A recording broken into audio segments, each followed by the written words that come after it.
भारतीय क्रिकेट संघाचा माजी खेळाडू विनोद कांबळी आजारी असून त्यांना 23 डिसेंबर रोजी रुग्णालयात दाखल करण्यात आले आहे. अचानक कांबळी बेशुद्ध झाल्याने त्यांना ठाण्यातील खासगी रुग्णालयात दाखल करण्यात आले. त्यांच्यावर अनेक चाचण्या करण्यात आल्यानंतर त्यांचा मेडिकल अहवाल समोर आला आहे. डॉक्टरांनी केलेल्या चाचण्यामध्ये विनोद कांबळींना नेमका कोणता आजार झाला आहे याची माहिती समोर आली आहे. हा आजार नेमका कोणता आहे, तसेच हा आजार कसा होतो, आजाराची कारणे आणि लक्षणे नेमकी कोणती आहेत, चला तर जाणून घेऊया या व्हिडिओच्या माध्यमातून. विनोद कांबळी यांच्यावर उपचार करणाऱ्या डॉक्टरांनी त्यांच्या आजाराचे निदान केले असून विनोद कांबळी यांनी सुरुवातीला मूत्रमार्गात संसर्ग आणि वेदना असल्याची तक्रार केली होती. तसेच विनोद कांबळी यांची आर्थिक परिस्थिती पाहून आयुष्यभर त्यांच्यावर मोफत उपचार करण्याचा निर्णय ठाण्यातील आकृती रुग्णालयाने घेतला आहे. विनोद कांबळी यांच्या मेंदूमध्ये रक्ताच्या गाठी झाल्याचे उपचार करणारे डॉक्टर विवेक त्रिवेदी यांनी म्हटले आहे. मेंदूत रक्ताच्या गाठी होणे हा गंभीर आजार आहे. या आजारात रुग्णाचा मृत्यू होण्यासहित धोका आहे. मेंदूत सतत रक्तप्रवाह सुरू असणे गरजेचे आहे.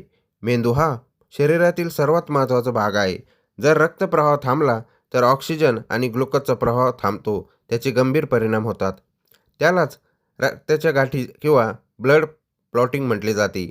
जेव्हा मेंदूतील रक्तवाहिन्या बंद होतात, रक्तप्रवाह आणि ऑक्सिजन मेंदूच्या टिश्यूपर्यंत पोहोचत नाही, तेव्हा मेंदूच्या पेशी मरतात, ज्यामुळे न्यूरोलॉजिकल डॅमेज होते. मेंदूत रक्ताच्या गाठी होण्याची नेमकी कारणे काय आहेत ते आपण समजून घेऊया.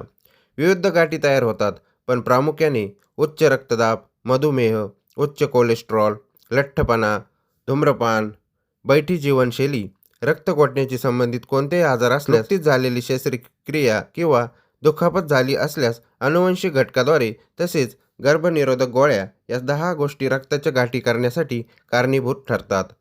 मेंदूच्या रक्ताच्या गाठी होण्याची लक्षणे कोणती आहेत आपण जाणून घेऊयात.